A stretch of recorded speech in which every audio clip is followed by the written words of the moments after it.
Cara mematikan daya HP Poco C71.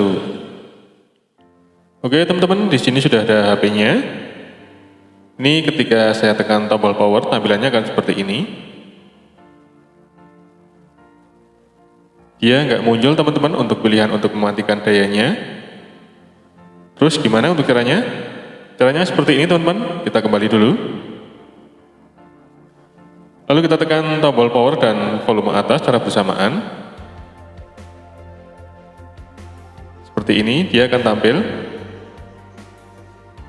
Lalu tinggal kita pilih matikan. Semoga bermanfaat teman-teman. Kalau kalian suka bisa like dan subscribe. Sampai jumpa di video selanjutnya.